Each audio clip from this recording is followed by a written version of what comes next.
হাজার হাজার কোটি টাকা জলে ডালার খেসারত দেশের যাত্রী সাধারণ কেন দেবে, এই প্রশ্ন আমরা রেল কর্তৃপক্ষের কাছে রাখতে চাই। দূরপাল্লার যাত্রাপথে রেলের ভাড়া বাসের ভাড়ার চেয়ে বেশি নির্ধারণ করে বাস মালিকদের বিশেষ সুবিধা দিতে মরিয়া হয়ে উঠেছে বলে আমাদের পর্যবেক্ষণে উঠে এসেছে।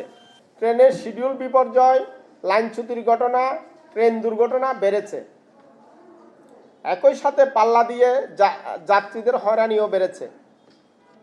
অন্যদিকে ট্রেনের গতি কমেছে, বগি কমেছে, যাত্রী সাধারণের সেবার মান কমেছে, টিকিট কাটতে যাত্রী সাধারণের ভোগান্তি ব্যাপকভাবে বেড়েছে।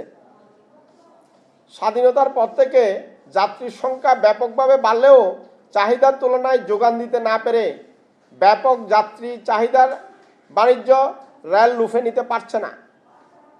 ফলে অল্প যাত্রী বহন করে বেশি মুনাফা লুটে নেওয়ার পথে হাঁটছে রেল।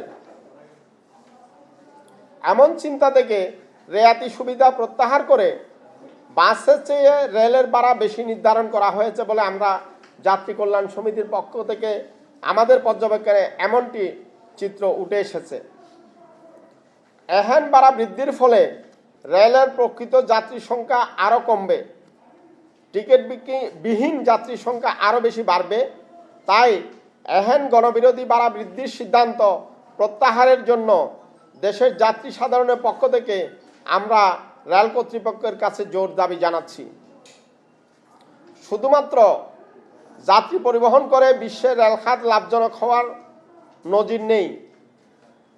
বাংলাদেশ রেলওয়ে বেহিসাবি দামে কেনাকাটা, প্রকল্পের নামে অর্থ লুটপাট, অপ্রয়োজনীয় ডেমো আমদানি, 600 কোটি টাকার ব্যবহার অনুপযোগী তেলের ওয়াগন আমদানি, 5,000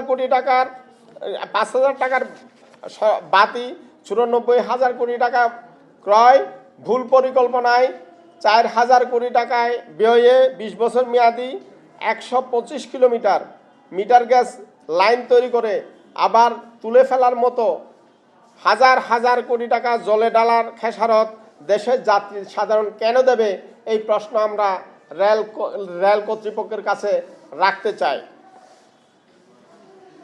প্রিয় সাংবাদিক বন্ধুগণ, সড়ক দুর্ঘটনায় প্রাণহানি, যানজট জনজটে নাখাল দেশবাসীকে যাতায়াতের ভোগান্তি থেকে মুক্তি দিতে, নিরাপদ ও সাশ্রয়ী নির্বিঘ্ন যাতায়াত নিশ্চিত করতে মাননীয় প্রধানমন্ত্রী জননেত্রী শেখ হাসিনা গত 15 বছর যাবৎ ধারাবাহিকভাবে রেলখাতের উন্নয়নে লাখো কোটি টাকা বরাদ্দ দিয়ে নতুন নতুন রেলপথ সম্প্রসারণ করেছে, নতুন নতুন রেল স্টেশন নির্মাণ করেছে, পুরনো রেল স্টেশন মেরামত করেছে, নতুন নতুন কোচ এবং ইঞ্জিন আমদানি করেছে।